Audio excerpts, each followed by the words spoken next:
Hey everybody, it's James here from the Sawyer Family Reviews channel, and today we're taking a break again from our animated DC Collectibles reviews to take a look at the Beast Kingdom Egg Attack Action Batman the Animated Series figure. Let's check him out.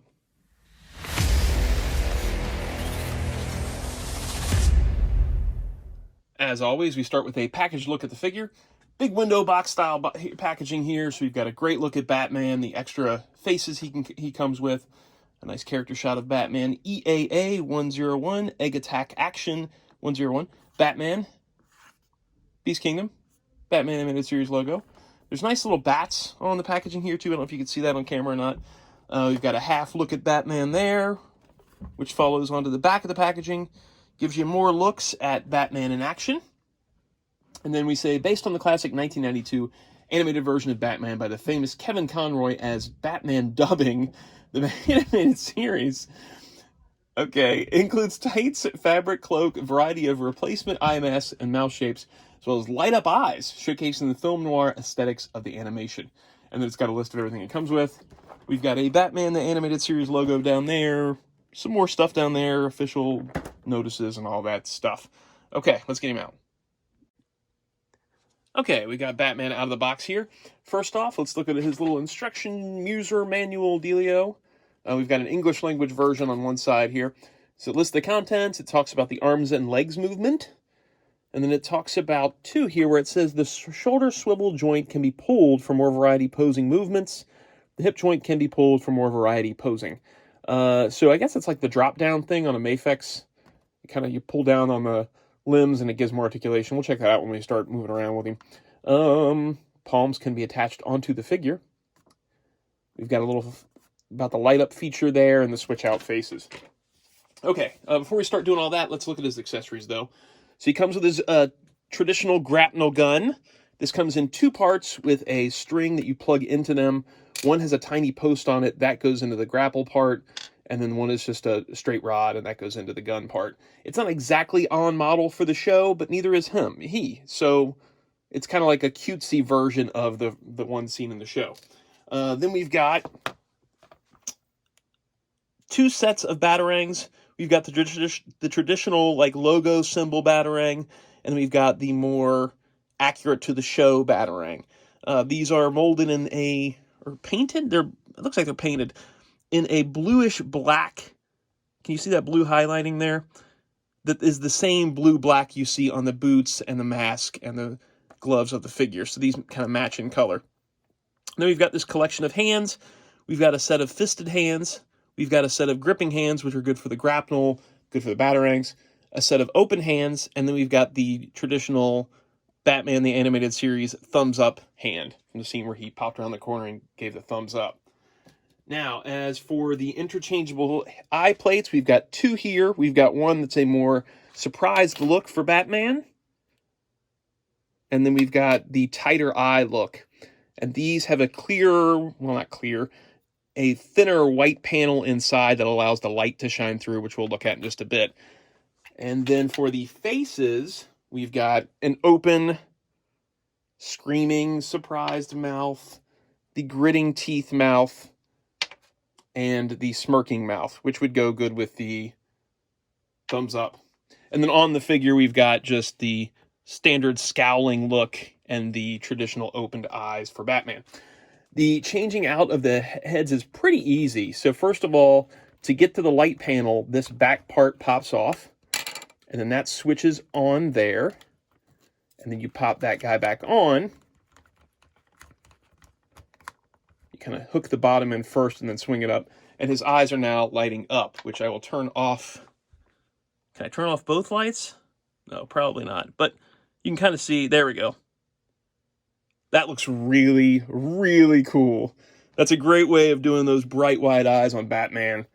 That is awesome. That is so cool looking. So let's turn that off so I don't run down the batteries on him. So pop that panel back off. That panel stays on well, too. It's got a little magnet that attaches it right where that screw goes, where you pull the panel out. Now, mine was a little flickery at first, but I took out the batteries and I kind of moved them around. It comes with one of those little tabs you pull out to get the batteries going. but I still pulled my batteries out, switched them around, rubbed around, and then I popped it back in, and it's been functioning fine ever since. So the faceplates, I'm going to try and do this from behind the camera, but it's a little tough. It's a little tough to do this the way I'm positioned here. There we go.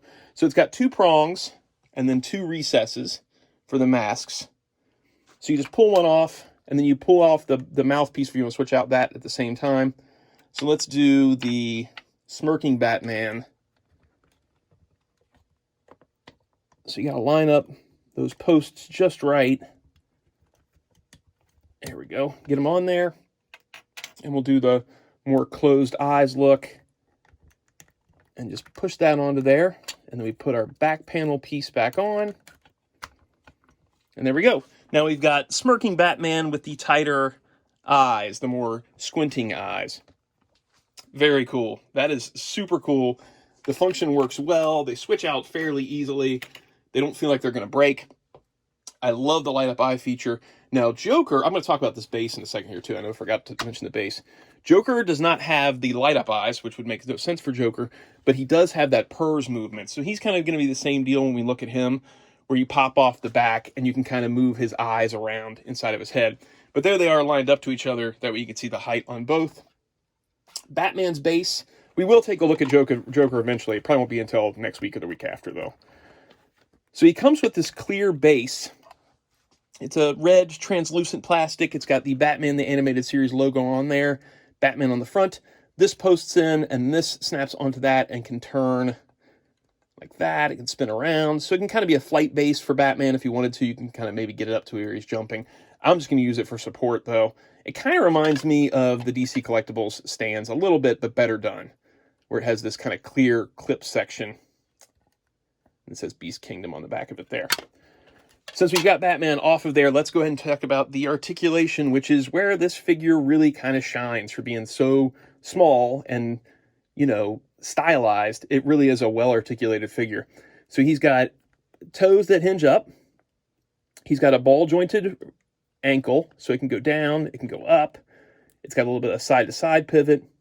He's got a boot cuff that kind of rotates around, so if you turn the foot, you can turn that with it so that it looks like it's not actually an articulation joint there, it's just the boot cuff moves, but at least you're not confined to it only being in one spot.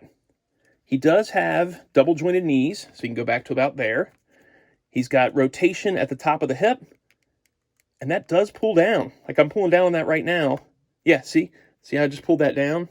So you can get even higher movement out of it, even further out, and then you pop it back up to have a more traditional look when he's just standing there. So then we've got, feels like just, yeah, it has a little bit of a ball joint at the base of the torso, and then we've got another one that's mid-torso that moves around. Wow, that really is well articulated. He's got butterfly joints at the shoulder, and let's try that drop-down thing. I don't really feel, there it goes. Yeah, it does have a little drop-down, so you can see how I pinned it down there. It goes like that. I don't know how well that's showing up on camera, but it does have a little drop down. But the butterflies are really nice. You can get really far forward. We've got bicep swivel. We've got, it's tough to tell with a suit, but it feels like a double jointed elbow. Same deal with the boot cuff where it rotates around. We've got a ball joint on the wrist. And all those are really easy to switch out. You just pop them off, pop a new one on. And then we've got a ball jointed head that can kick up, kick down, rotate all around. Show a little bit of an edge there, right? And press the face in all the way. As far as the outfit goes, he is super impressive. It's really well done quality clothing on him. The only thing I would say that's a small gripe is the butterfly shoulders are pretty obvious in some regards. Like you can see where it's getting sunken in there. But if you kicked his arms back more, or maybe draped the cape in front of that spot, it wouldn't be nearly as noticeable, which is probably what I'll do. I'll probably end up having the cape draped in front of him. The cape is well done too. It's got a wire that runs here, and then a thinner wire that's in the second spot here. So we've got a total of 4 wires, 2 on this side and 2 on that side.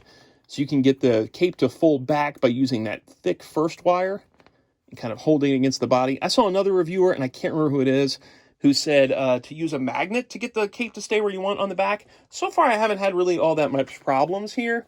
A third wire would have been maybe nice in the back here, but as far as things go, it's pretty nice and posable, and it's not really too much of a hassle for me so far. As you can see, he's pretty good at standing on his own. Joker, I have a little more trouble standing, but he stands pretty well on his own, even though he's a very top-heavy figure. Things are supported without a base. I always put my figures on a base, so I'm not going to be taking chances with $70 figures. I don't think, yeah, the belt does not come off. It is a plastic piece. The shorts feel like they're separate. Yeah, the shorts are a separate piece. So he's got, looks like a gray full body suit, black shorts, black trunks, and then the fabric cape. Now, there is one small gripe I have.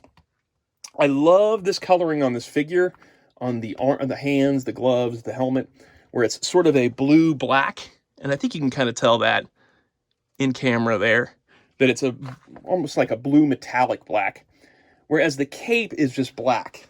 It's just straight up black on the outside. I wish it matched this color on the cape. I love the interior being blue. That looks awesome.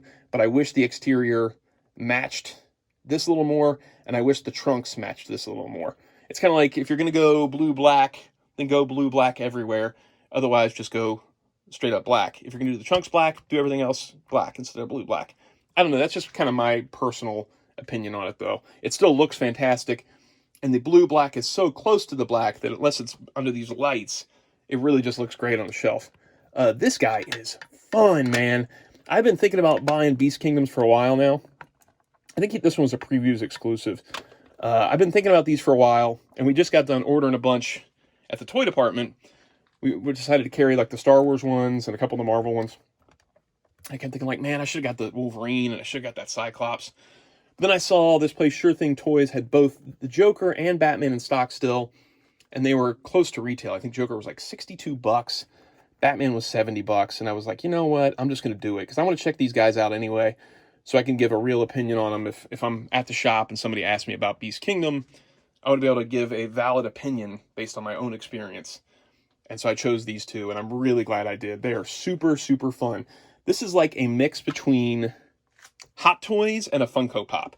Like, it's got the detail and the extras of a Hot Toys, but it's got like the kitschy charm of a Funko Pop. And here's a Funko Pop.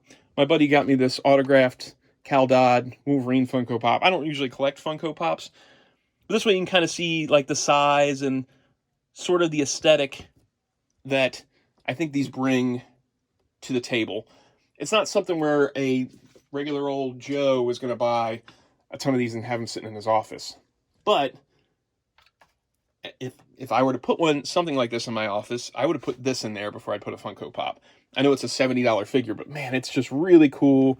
You can get fun posing going on him. He's got lots of neat accessories. The light up eye feature's cool. It's a conversation piece. It would remind somebody of, hey, that's like from Batman the Animated Series, or, oh man, that guy's really cool looking. That's the charm of these. It's not something where I'm going to buy everything in the line, but they're fun, well put together pieces that have a lot of charm going on for them. He's awesome. I highly recommend this guy. If you're into that thing where you just want to have a cool representation and you're not so hung up on it's got to look just like the show, this would be a fun guy to have on a shelf. Yeah, I guess that about wraps it up on him. We are going to take a look at Joker. I don't think Joker is quite as successful as the Batman was, but he still is a great, charming figure. I keep using that word charm, but that's what comes to mind when I look at these guys. Thank you guys so much for watching. If you enjoyed the video, please click like, notify, and subscribe. Check around the channel. You'll find a lot of cool Batman content on here. And stick with me as I'm marathon reviewing all of the DC Collectibles Batman animated figures. All right? Talk to you guys next time.